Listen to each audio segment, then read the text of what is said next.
مجاوزۃ الحد. غلو کی تعریف، غلو کا معنی یہ ہے حد سے آگے بڑھ جانا، حد سے تجاوز کر جانا، یہ غلو ہے. الغلو فی الدین، اور دین میں غلو یہ ہے التسلط والتشدد فی. دین میں غلو یہ ہے کہ جتنے بھی احکامات ہیں ان تمام احکامات میں سختی سے کام لینا، تشدد پیدا کرنا. حتی مجاوزۃ الحد، یہاں تک کہ جو حدود اسلامیہ ہیں ان تمام حدود کو پار کر جانا، یہی غلو کی تعریف ہے. اب یہ غلو مہلک کتنا ہے ہمارے اور آپ کے لیے، میں انشاءاللہ کچھ منٹوں میں، چند منٹوں میں آپ کے سامنے چند باتیں رکھوں گا، کیونکہ بہت بڑا موضوع ہے. یہ 5-6 جمعہ بھی اس کے اوپر کافی نہیں ہو سکتی. یہ غلو اتنا بڑا موضوع ہے. میں آپ کو سب سے پہلے یہ بتا دینا چاہتا ہوں کہ اللہ اور اس کے رسول کی شان میں ہم نے کتنی گستاخیاں کی ہے، اور اللہ اس کے رسول کی شان میں ہم نے کتنا غلو کیا ہے. آج مسلمان اس غلو کے الفاظ کو، غلو کے لفظ کو اپنے ماتھے کا جھومر بنا رکھا ہے، جس کی وجہ سے میرے بھائیوں آج امت مسلمہ میں اتنا افراط و تفریق نظر آتا ہے. اللہ رب العالمین کے شان میں ہم نے کتنا غلو کیا ہے، ذرا دیکھیے. اللہ رب العالمین خالق ہے، مالک ہے، رازق ہے، داتا ہے، دستگیر ہے، مختار کل ہے. تمام محتاجیوں کو دور کرنا ہے، تمام کے تمام بے سہاروں کا سہارا ہے. اس بات کے اوپر سب کا ایمان ہے. لیکن اللہ رب العالمین بیٹا دینے والا ہے، بیٹی دینے والا ہے، بانجھ بنانے والا ہے، اس کے اوپر بھی سب کا ایمان ہے. لیکن پھر بھی اللہ کی شان میں لوگ اتنا غلو کر لیا کہ لوگ جو غیر قوم کل تک عقیدہ رکھتے تھے، آج مسلمانوں کا عقیدہ ہے. میں پوچھنا چاہتا ہوں کہ آج مسلمانوں کے اندر وحدت الوجود کا عقیدہ موجود ہے یا نہیں ہے؟ اب وحدت الوجود کسے کہتے ہیں؟ ہر چیز میں، ہر مخلوق میں، ہر جان میں اللہ رب العالمین موجود ہے. یہ عام لفظ میں بتا رہا ہوں، میں عام لفظ میں، یہ عام لفظ ہے، سمجھ لیجئے کہ ہر چیز میں اللہ موجود ہے. اس کو وحدت الوجود بولتے ہیں. یہ عقیدہ مسلمانوں کا نہیں تھا، یہ عقیدہ مسلمانوں کا نہیں تھا. یہ عقیدہ کس کا تھا میرے بھائیو؟ یہود و نصارہ کا عقیدہ تھا. یہ عقیدہ آج کے ڈیٹ میں، آج کی تاریخ میں غیر مسلموں کا ہے. آتما ہی پرماتما ہے، یعنی جو آپ کے اندر آتما ہے وہی پرماتما ہے آپ کا. اعوذ باللہ. انسان غلط بھی کرتا ہے، انسان صحیح بھی کرتا ہے، سچ بھی بولتا ہے، جھوٹ بھی بولتا ہے. انسانوں میں چور بھی ہوتے ہیں، ڈاکو بھی ہوتے ہیں، شریف بھی ہوتے ہیں. انسان پاک بھی ہوتا ہے، ناپاک بھی ہوتا ہے. نعوذ باللہ. اس عقیدے کے مطابق سمجھیے ہم نے اللہ کی شان میں کیا کیا گستاخیاں کی ہے اور ہم نے کتنی غلو کی ہے، کر دی. قرآن مجید کیا کہہ رہا ہے؟ الرحمن علی العرش استوى. رحمان وہ ہے، اللہ وہ ہے جو عرش کے اوپر مستوی ہے. اب قرآن کی آیت کو فٹ کر کے دیکھیں ہمارے عقیدے سے کہ ہم لوگ کتنے دور ہیں اللہ رب العالمین کے اس فرمان سے. تب تو قرآن مجید نے کہا ما لکم لا ترجون للہ وقارا. اللہ رب العالمین کی جس طریقے سے توقیر کرنی چاہیے تھی، اللہ رب العالمین کی جیسی عزت تھی، تم لوگوں نے نہیں کیا. اسی طریقے سے میرے بھائیوں محمد رسول اللہ صلی اللہ علیہ وسلم جو کہ امام الانبیاء ہیں، جو کہ قائد اعظم ہیں، جو کہ ہمارے اور آپ کے لیے آئیڈیل اور نمونہ ہیں، جو کہ ہمارے اور آپ کے امام اعظم ہیں، اعلیٰ حضرت ہے، اس کے شان میں بھی ہم نے کم غلو نہیں کیا. ایک ایسی بھی جماعت ہے میرے بھائیوں روئے زمین کے اوپر، ہمارے اور آپ کے رشتہ داروں میں عقیدہ ہے، جن کا ماننا ہے کہ رسول اکرم صلی اللہ علیہ وسلم مختار کل ہے، جن کا ماننا ہے کہ اللہ کے رسول صلی اللہ علیہ وسلم غیب کی باتوں کو جاننے والا ہے، جن کا ماننا ہے کہ رسول کے روضہ کے اوپر جا کر کے جو بھی دعا کرو گے ترنت رسول تمہیں دے دے گی. کہ ایسے عقیدے کے لوگ رسول کی حیثیت کیا ہے میرے بھائی؟ رسول کا معنی کیا ہے؟ رسول کی تعریف کیا ہے؟ ارسل یرسل ارسال کا مطلب ہوتا ہے بھیجنا، رسول کا مطلب ہوتا ہے پہنچانے والا. پوسٹ مین جسے انگریزی میں بول لیں، ڈاکیا بول لیں، اس کو بولتے ہیں رسول. قرآن مجید کہہ رہا وما علی الرسول الا البلاغ المبین. رسول کا کام صرف ہوتا ہے اللہ کی وحی کو صحیح طور پر پہنچا دینا، کھلم کھلا سنا دینا. آپ کے گھر کا کام کوئی کوریئر والا لے کر کے کوئی کام آتا ہے، کوئی آرڈر آتا ہے، وہ پوسٹ مین ہوتا ہے، آپ کا رسول ہوتا ہے. وہ چیز اس کو جو دی گئی ہے وہ آپ تک پہنچا دیتا ہے. اس چیز کے اندر کیا ہے وہ نہیں جانتا، وہ نہیں سمجھتا، آپ کی حقیقت کیا ہے وہ نہیں جانتا. تو رسول کا کام صرف اور صرف کیا ہوتا ہے؟ پہنچا دینے والا. آج ہم نے نہ جانے کتنے باطل عقائد رکھ لیے. آئیے قرآن مجید سے پوچھتے ہیں کہ اے قرآن ذرا بتا کہ رسول کے تحت ہمارا عقیدہ کیسا ہونا چاہیے، رسول کی شان میں لوگوں نے کیسی کیسی گستاخیاں کی ہیں. قرآن مجید ہمیں جواب دیتا. اٹھائیے پارہ نمبر 7 سورہ نمبر 6 سورۃ الانعام آیت نمبر 50 پڑھیے. اللہ رب العالمین کا کیا فرمان ہے؟ اللہ رب العالمین نے فرمایا قل لا اقول لكم عندي خزائن اللہ، قل لا اقول لكم، اے اللہ کے رسول آپ اعلان کر دیجئے، قل کہہ دیجئے، تمام لوگوں کو بتا دیجئے، قل لا اقول لكم عندي خزائن اللہ. کہ لوگوں سن لو، اے مسلمانوں کی جماعت غور کر کے سنو. اللہ رب العالمین کا فرمان ہے لا اقول لكم عندي خزائن اللہ، میں تم سے یہ بات نہیں کہتا کہ میرے پاس اللہ کے خزانے کی چابی ہے. نہ میں بیٹا دے سکتا ہوں، نہ بیٹی دے سکتا ہوں، نہ میں تمہارے محتاجگی دور کر سکتا ہوں، نہ ہی میں کسی غریب کو امیر بنا سکتا ہوں. لا اقول لكم عندي خزائن اللہ، اللہ کی خزانے کی چابی میرے پاس نہیں. جب کیپیسٹی ہی نہیں ہے تو پھر بھلا بتائیے اللہ کے رسول مختار کل کیسے بن سکتے ہیں؟ مختار کل کون ہے؟ اللہ رب العالمین ہے. اور اتنی بات نہیں، جو لوگ کہتے ہیں اللہ کے رسول صلی اللہ علیہ وسلم غیب جانتے ہیں، اس کے بارے میں سن لیجیے قرآن مجید نے کیا کہا وَلَا أَعْلَمُ الْغَيْبِ. اور اللہ کے رسول اس بات کا بھی اعلان کر دیجئے، برملا اعلان کیجئے لا اعلم الغیب، میں غیب کی باتوں کا جاننے والا نہیں، مجھے کچھ بھی خبر نہیں غیب میں کیا ہو رہا ہے.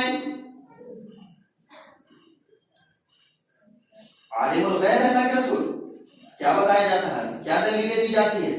میرے بھائیو اگر اللہ کے رسول صلی اللہ علیہ وسلم غیب جانتے، اللہ کی قسم کہہ رہا ہوں اللہ کے رسول صلی اللہ علیہ وسلم کبھی مکے سے مدینہ نہ جاتے. اللہ کے رسول اگر غیب جانتے تو اللہ کی قسم کہہ رہا ہوں اللہ کے رسول کے چچا شہید نہیں ہوتے.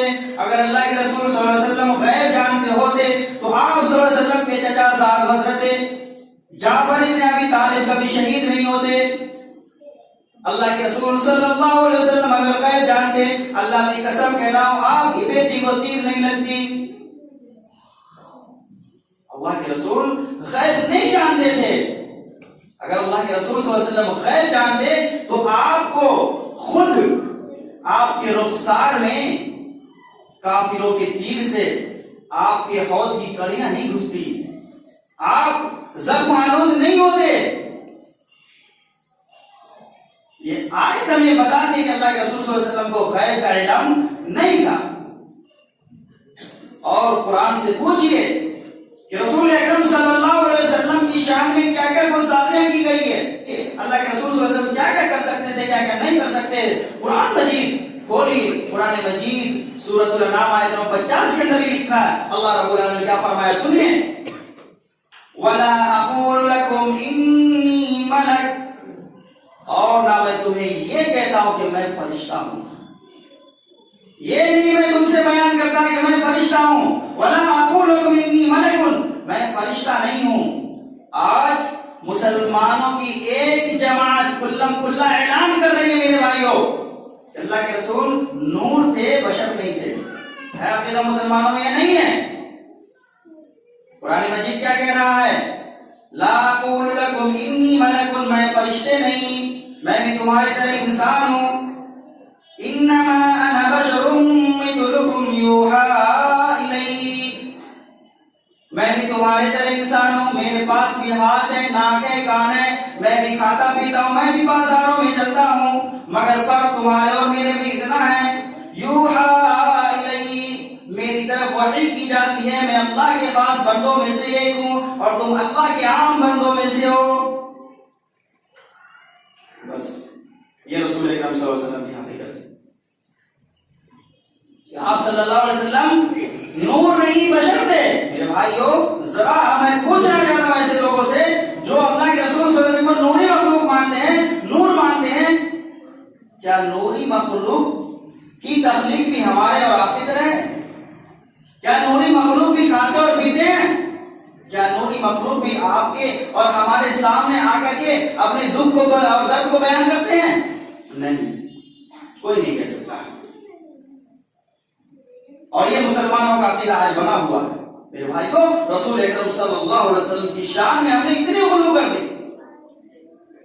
قرآن مجید کیا کہہ رہا سنیے، ان اتبع الا ما یوحی الی، رسول اکرم صلی اللہ علیہ وسلم آپ لوگوں کو بتا دیجئے کہ میں اللہ رب العالمین کی وحی کی اتباع کرتا ہوں، میں اس چیز کی اتباع کرتا ہوں جو میرے طرف کی جاتی ہے۔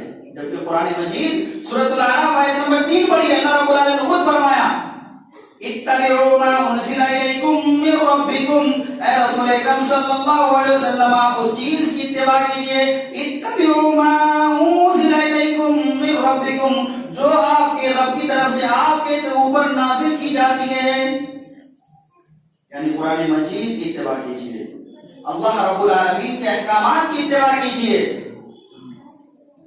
آپ کو سمجھ میں آ گیا ہوگا کہ اللہ کے رسول صلی اللہ علیہ وسلم کے بارے میں عقیدہ ہمارا کیسا ہونا چاہیے۔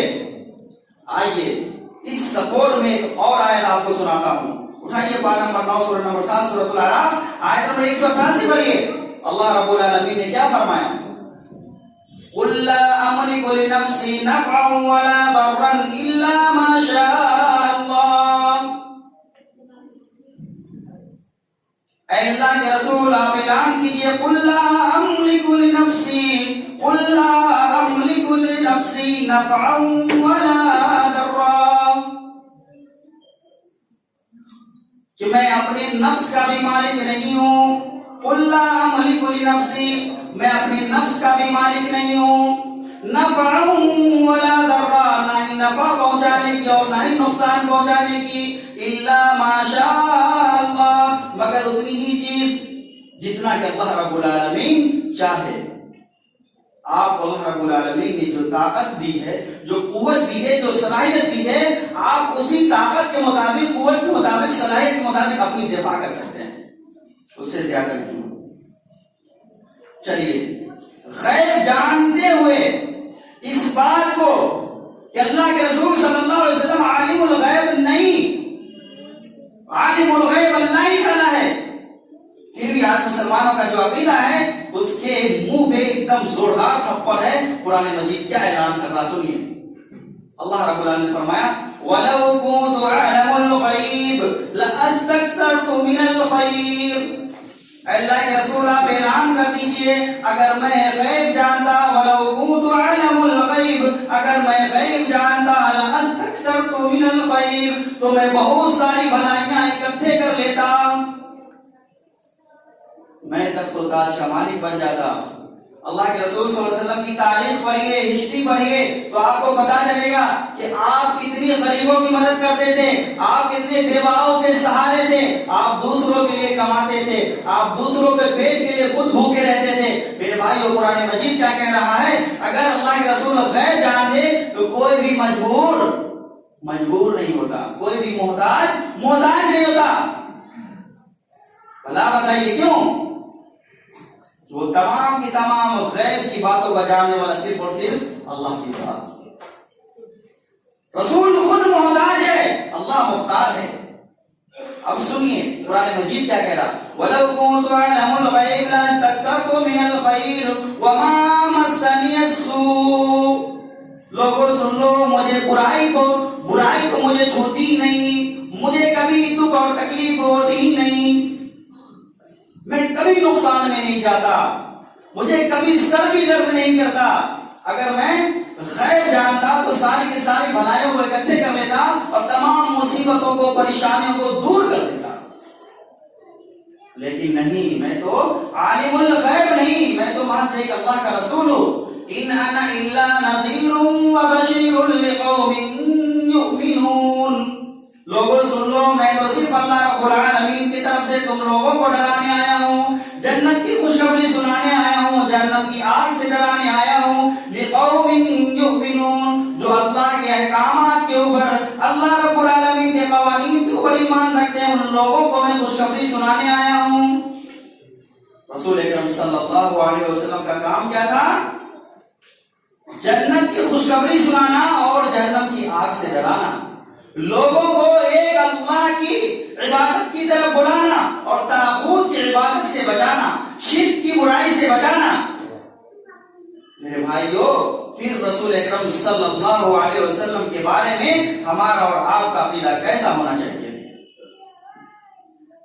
لیکن ہاں، جب ہم اپنے معاشرہ کا جائزہ لیتے ہیں، جب ہم اپنی سوسائٹی کا جائزہ لیتے ہیں، جب ہم مسلمانوں کے حالات کے اوپر غور کرتے ہیں، تو میرے بھائیوں، ایسے ایسے بدبخت شاعر گزرے ہیں، ایسے ایسے بدبخت لوگ گزرے ہیں، مت پوچھئے انہوں نے اللہ اس کے رسول کی شان میں کیا کیا گستاخیاں کی ہیں۔ آپ بھی سن رہے ہوں گے اور سنتے ہی آ رہے ہوں گے۔ کیا شعر کہتا ہے ایک شاعر، وہی جو مستوی عرش کا خدا ہو کر مدینے میں اتر پڑا مصطفیٰ ہو کر، نعوذ باللہ۔ یعنی اللہ رب العالمین ہی عرش کے اوپر مستوی تھا اور وہی مدینے میں رسول بن کر کے تشریف لائے، نعوذ باللہ۔ ایک شاعر یہ کہتا ہے، دوسرا شاعر کیا کہتا سنیے، شریعت کا ڈر ہے نہیں تو میں کہہ دوں، کیا کہہ رہا سن لیجیے گا، شریعت کا ڈر ہے نہیں تو میں کہہ دوں، خدا خود رسول خدا بن کے آیا، خدا ہی رسول خدا بن کے آیا، نعوذ باللہ۔ ایک شاعر حد کے تمام درجوں کو پار کر دیا اور کیا کہتا ہے، نہ بندہ رہے گا نہ اللہ رہے گا، نہ بندہ رہے گا نہ اللہ رہے گا، خدائی کا مالک محمد رہے گا، نعوذ باللہ۔ لعنت اللہ علی الکاذبین والمنافقین والکافرین، اللہ کی تمام ملامت کرنے والے، لعنت کرنے والوں کی لعنت ہو ایسے ایسے شعراء کے اوپر اور ایسے ایسے سامعین کے اوپر جو اس سے بخوشی سن رہے ہیں۔ میرے بھائیو، غلو سے پیارے حبیب صلی اللہ علیہ وسلم نے اس قدر بنا کیا، مت پوچھئے۔ اللہ کے رسول صلی اللہ علیہ وسلم نے چنوتی دیتے ہوئے، نوٹس دیتے ہوئے کہا، کھولے ابن ماجہ شریف 3029 نمبر کی روایت ہے، اللہ کے رسول صلی اللہ علیہ وسلم فرمایا، ایاکم الغلو فانما اهلك من كان قبلكم الغلو فی الدین۔ لوگوں مسلمانوں، میری شان میں غلو نہ کرنا، اللہ کے دین میں غلو نہ کرنا، کیونکہ تم سے پہلے جتنے بھی لوگوں نے اللہ کے دین میں غلو کیا، تمام لوگوں کے نام و نشان کو مٹا دیا گیا۔ اللہ اس کے رسول کی شان میں غلو کرنے والوں کو کیا کیا گیا؟ مٹا دیا گیا۔ اسی طریقے سے اللہ کے رسول صلی اللہ علیہ وسلم نے فرمایا، بخاری شریف کی روایت ہے، 3445 نمبر کی روایت ہے، سنیے، اللہ کے رسول نے فرمایا، لا تطرونی کما اطرت النصارى ابن مریم۔ لوگوں جس طریقے سے عیسیٰ ابن مریم کی شان میں لوگوں نے، عیسائیوں نے گستاخیاں کی، تم میری شان میں ویسے نہ کرنا، لا تطرونی، میرے شان کو اتنا نہ بڑھا دینا جس طریقے سے نصارہ نے عیسیٰ ابن مریم کے شان میں اتنی بڑھا چڑھا کر کے پیش کیا کہ اسے اللہ کا بیٹا قرار دیا، نعوذ باللہ من ذلک۔ عیسائیوں کا میرے بھائیو عقیدہ تھا، عیسائی اللہ ہے، اللہ ہی مریم ہے اور مریم ہی عیسیٰ ہے، نعوذ باللہ۔ 1/3 کا فارمولا کس نے ایجاد کیا؟ عیسائیوں نے ایجاد کیا۔ آج نعوذ باللہ، آج مسلمانوں کے یہاں یہ عقیدے پائے جاتے ہیں۔ آئیے اللہ کے رسول صلی اللہ علیہ وسلم کی شان اور اسی طریقے سے اولیاء اللہ کی شان میں کیا کیا گستاخیاں کی گئی ہے، آئیے میں آپ کو سناتا ہوں۔ اللہ کے رسول صلی اللہ علیہ وسلم مرض الموت میں، اما عائشہ رضی اللہ تعالیٰ عنہ بیان کرتی ہے، بخاری شریف کے صفحات کو کھولیے نظر آ جائے گا، اللہ کے رسول صلی اللہ علیہ وسلم مرض الموت میں آخری ٹائم چل رہا ہے، اللہ کے رسول صلی اللہ علیہ وسلم کے اوپر جب بیماریوں کی مشقتیں بہت زیادہ طاری ہو جاتی، آپ صلی اللہ علیہ وسلم بے ہوش آ جاتے، جب آپ کو افاقہ ہوتا تو آپ صلی اللہ علیہ وسلم اپنے چہرے سے دوپٹے ہٹاتے، چادریں ہٹاتے اور کیا کہتے، لعنت اللہ علی الیہود والنصارى، لعنت اللہ علی الیہود والنصارى، لعنت اللہ علی الیہود والنصارى۔ اما عائشہ رضی اللہ تعالیٰ عنہ بیان کرتی ہے، اے اللہ کے رسول ایسا جملہ آپ ابھی کیوں فرما رہے ہیں، لعنت اللہ علی الیہود والنصارى، اللہ کی لعنت کو عیسائیوں کے اوپر، اللہ کی لعنت کو یہودیوں کے اوپر کیوں فرما رہے ہیں؟ اللہ کے رسول نے فرمایا اتخذوا قبور انبیائہم مساجدا، کہ انہوں نے اپنے انبیاء کرام صلحاء کرام کی قبر کو مسجد بنا لیا، سجدہ گاہ بنا لیا، اس لیے اللہ کی لعنت ہو ایسے تمام لوگوں کے اوپر۔ بھلا بتائیے، ایک اور حدیث سنی اس کے بعد میں خلاصہ بیان کرتا ہوں۔